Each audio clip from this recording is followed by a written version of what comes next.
In February 2025, the Nigerian Supreme Court did something it had never done before.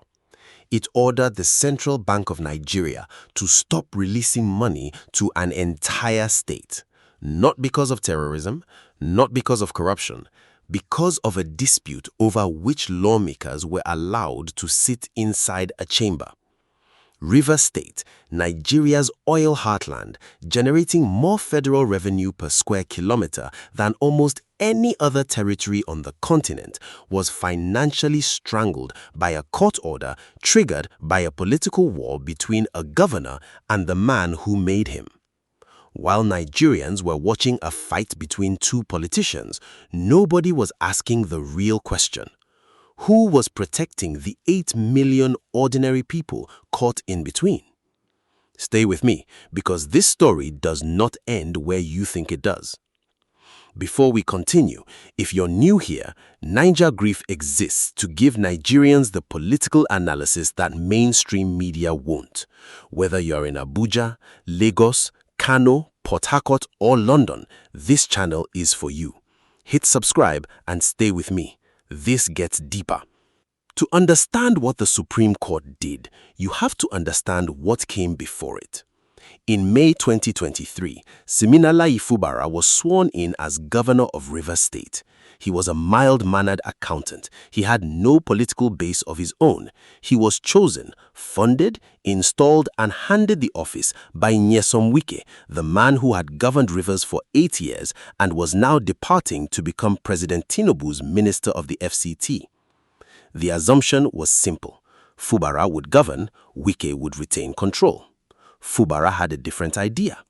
Within months of taking office, he began asserting himself, making appointments without Wike's approval, building his own political alliances, and refusing to be managed from Abuja.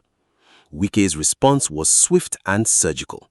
He had 27 members of the Rivers State House of Assembly, the majority, in his pocket. Their speaker was Martin Amaewhule, a Wike loyalist. Together, they initiated impeachment proceedings against the governor in late 2023. The assembly building was set on fire. The 27 lawmakers announced they were defecting from the PDP to the APC, a move that under Nigerian constitutional law should have cost them their seats. Fubara believed this. He stopped recognizing them as a valid legislature and began presenting his executive bills to a 4-member rump assembly loyal to him. That was the moment he walked into the legal trap. Here is what most coverage of this crisis gets wrong. The Supreme Court did not rule that the 27 lawmakers were innocent of defection. It ruled that Fubara had never properly proved that the defection had taken place, because he had withdrawn his own court processes on the issue before a judgment could be delivered. In a 62-page ruling delivered on the 28th of February 2025, a 5-member Supreme Court panel found that Fubara had acted first, that he had deliberately blocked the Amaewhule lawmakers from participating in the assembly before any question of defection even arose. The court used his own filings against him. It found that he had, in the court's words, effectively collapsed the Rivers State House of Assembly, and that the doctrine of necessity he was invoking to justify governing with a 4-member assembly could not be used to protect an unconstitutional situation he himself had created. The consequences were immediate and historic. The CBN was ordered to freeze Rivers State's monthly federal allocation, public sector salaries, infrastructure funds, healthcare budgets, until the governor presented a valid budget to the Amaewhule-led assembly. The October 2024 local government elections conducted under Fubara's administration were nullified, and the 27 pro-Wike lawmakers were ordered to resume sitting unhindered. Fubara tried to comply. He literally showed up at the assembly gates with the 2025 budget. The gates were locked. The Amaewhule faction had adjourned indefinitely. On the 18th of March 2025, President Bola Tinubu went on national television. He invoked Section 305 of the 1999 Constitution. He suspended Governor Fubara, his deputy Ngozi Odu, and every single elected lawmaker in Rivers State for 6 months. He appointed a retired Vice Admiral, Ibok Eteibas, as sole administrator of an elected state government. Tinubu cited pipeline vandalism and governance collapse, but across Nigeria and internationally, the move was read as what it was: the federal government choosing a side in a political war and choosing Wikis. For 6 months, Rivers State was governed by an unelected military officer. No legislature to approve spending, no opposition to question accounts. Over 40 court cases were filed to challenge the emergency rule. They went nowhere fast.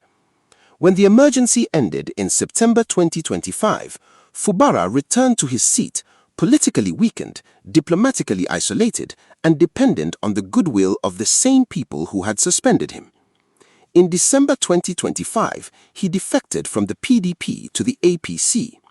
In January 2026, the Amaewhule Assembly initiated a third impeachment process.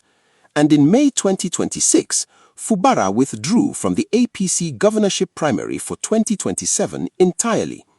The man who won the election in 2023 will not be allowed to contest in 2027. Now, if what I just told you surprises you, drop a comment below.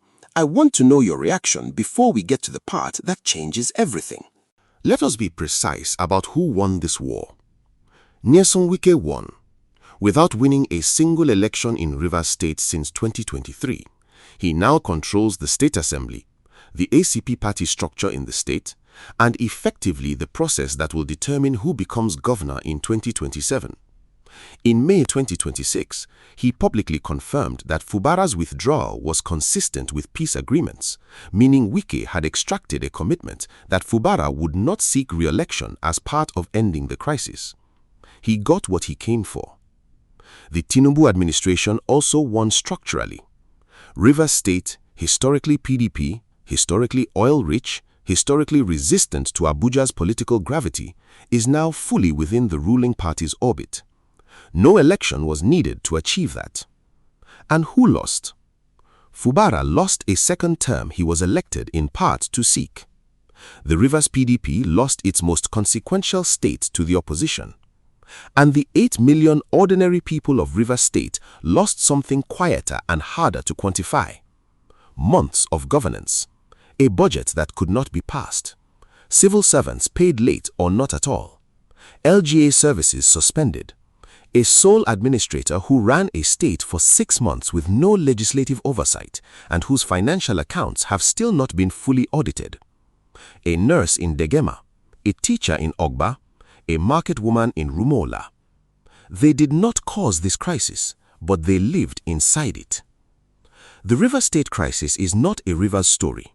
It is a Nigerian story, and it carries 3 lessons every Nigerian, regardless of region, party, or ethnicity, must understand going into 2027. First, the Supreme Court's order freezing Rivers State's federal allocation is a constitutional precedent. It has never been done this explicitly before.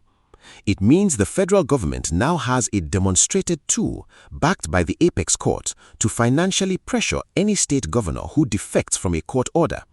That tool exists. It will be used again. Second, Section 305, the emergency rule provision, has now been successfully deployed in a political governance dispute, not just a security crisis. Any governor who has a legislative majority hostile to them must now calculate the risk of the presidency invoking this provision. That is a chilling effect on state autonomy. It narrows the space for federalism. Third, the legitimacy of elections is being negotiated after the fact, in courtrooms, in peace deals, in Aso Villa meetings, by people who were not on the ballot. The Rivers voter who elected Fubara in 2023 did not consent to the outcome of 2026. That gap between democratic mandate and political reality is the central governance crisis of the Tinubu era. What can ordinary Nigerians do? Demand that Section 305 be amended by the National Assembly to close the political abuse window. Demand a full audit of the Ibas administration's 6-month financials. Watch the Rivers 2027 governorship race not as political entertainment, but as a test of whether a vote in Nigeria means anything at all. At the top of this video, I asked you who was protecting the 8 million ordinary people of Rivers State. The honest answer is no one with enough power chose to make them their primary concern. Not Wike, not Fubara, not the Supreme Court, not the presidency. That is not a call for despair. It is a call for clarity. Nigerian democracy